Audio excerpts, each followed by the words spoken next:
بسم اللہ الرحمن الرحیم۔ السلام علیکم سامعین محترم، آج کی اس ویڈیو میں ہم آپ کو یہ بتانے جا رہے ہیں کہ دجال پر سب سے بھاری لوگ کون ہوں گے۔ چنانچہ حضرت ابو ہریرہ رضی اللہ تعالی عنہ سے مروی ہے، انہوں نے فرمایا، میں بنو تمیم سے 3 وجہ سے محبت کرتا ہوں جو میں نے نبی کریم صلی اللہ علیہ وسلم کو ان کے بارے میں فرماتے ہوئے سنا۔ میں نے آپ صلی اللہ علیہ وسلم کو یہ فرماتے ہوئے سنا کہ وہ بنو تمیم میری امت میں دجال پر سب سے سخت ہوں گے۔ حضرت ابو ہریرہ رضی اللہ تعالیٰ عنہ نے فرمایا، بنو تمیم کے صدقات آئے تو آپ صلی اللہ علیہ وسلم نے فرمایا، یہ ہماری قوم کے صدقات ہیں۔ محبت کی تیسری وجہ یہ ہے کہ حضرت عائشہ رضی اللہ تعالیٰ عنہ کے پاس بنو تمیم کی ایک قیدی عورت تھی۔ آپ صلی اللہ علیہ وسلم نے فرمایا، اے عائشہ، اس کو آزاد کر دو کیونکہ یہ اولاد اسماعیل میں سے ہے۔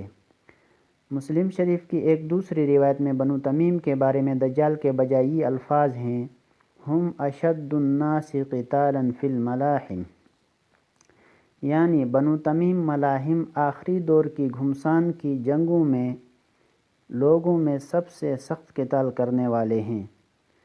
حضرت ابو بکر صدیق رضی اللہ تعالیٰ عنہ بھی بنو تمیم میں سے تھے۔ یہ قبیلہ آج بھی یمن و حجاز اور عراق میں موجود ہے اور افغانستان سے لے کر عراق تک جہاد کے میدانوں میں دجالی قوتوں کے لیے عذاب بنا ہوا ہے، اور الحمدللہ سچے نبی صلی اللہ علیہ وسلم کی پیشن گوئی ایمان والوں کو پوری ہوتی نظر آ رہی ہے۔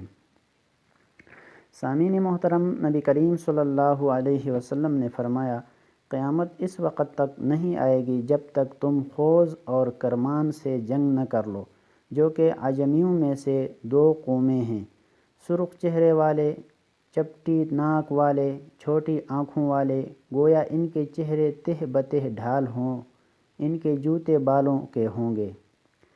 اس حدیث میں خوز اور کرمان والوں کی جو پہچان بتائی گئی ہے، ایسی ہی دوسری حدیث ترکوں کے بارے میں ہے، لیکن حافظ ابن حجر رحمۃ اللہ علیہ نے فرمایا وہ الگ حدیث ہے۔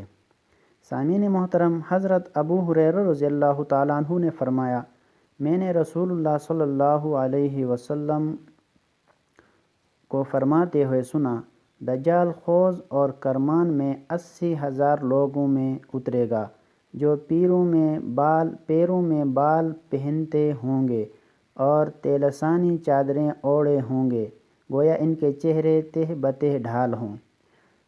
سامعین محترم، مسند احمد بن حنبل میں یہ بھی روایت آئی ہے، اس میں 70,000 کی تعداد کا ذکر ہے۔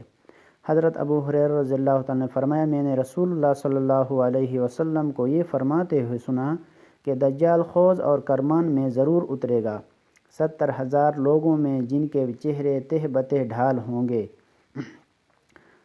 سامعین محترم، ترکوں اور خوز اور کرمان والوں کے چہرے ایسے ہوں گے گویا وہ تہ بتہ ڈھال ہوں، یا تو حقیقی معنی مراد ہے یا پھر چہروں پر گیس ماسک چڑھے ہوں گے۔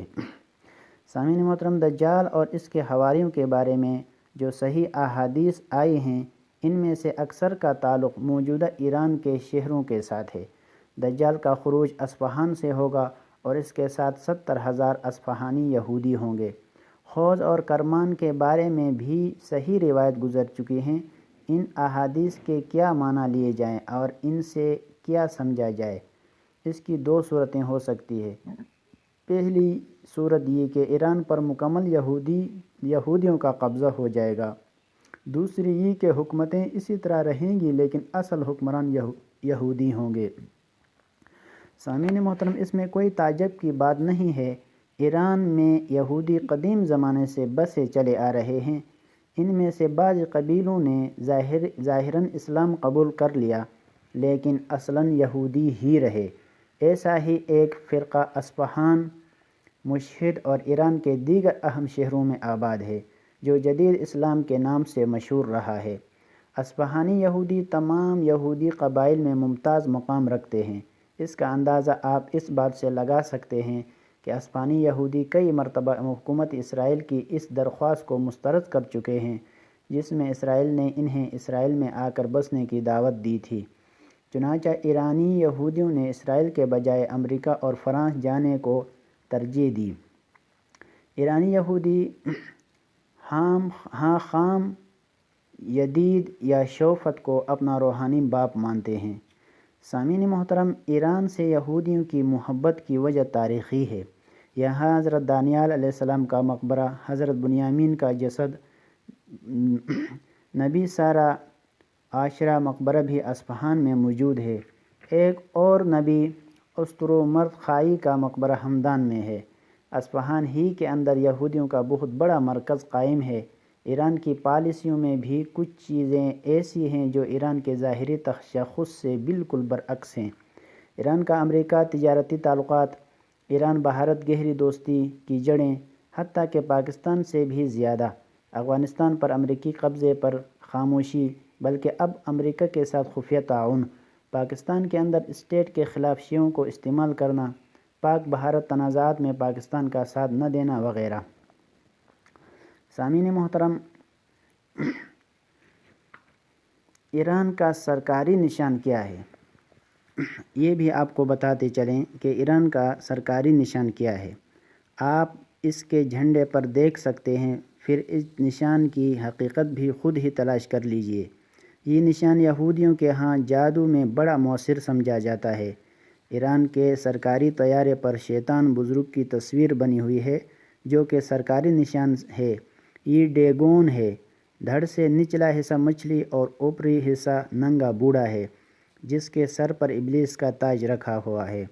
یہ رزق کا خدا ہے۔ یہودیوں کے ہاں 2500 قبل مسیح سے پوجا جاتا ہے۔ ایران کے بارے میں عام طور پر یہ خیال ہے کہ وہاں اسلامی طرز حکومت ہے۔ یہ بھی دجالی میڈیا کا فریب ہے۔ سامعین محترم، جو لوگ ایران میں رہ کر آئے ہیں، آپ کبھی ان سے ایران کے اسلامی معاشرے کے بارے میں پوچھئے گا۔ جتنے گناہ ایران کے اندر ہیں، شاید کئی مغربی ملکوں میں نہ ہوں۔ البتہ ایران میں ہر چیز اسلامی لیبل لگا کر فروخت کی جاتی ہے۔ شراب ہو یا شباب، سود ہو یا حجاب، ہر چیز پر اسلام چسپاں کر دیا گیا ہے۔ سامعین محترم، اس طرح بات لمبی ہوتی چلی گئی، لیکن ہمارا مقصد صرف یہ جاننا تھا کہ دجال کے بارے میں جو صحیح احادیث ہیں، ان میں سے اکثر کا تعلق ایران کے ساتھ ہے۔ والسلام۔ اگر آپ کو یہ معلومات پسند آئے تو میری حوصلہ افزائی کے لیے چینل کو لائک کریں، آگے دوسروں تک شیئر کریں اور سبسکرائب بھی کریں۔ جزاکم اللہ خیرا۔ السلام علیکم ورحمۃ اللہ وبرکاتہ۔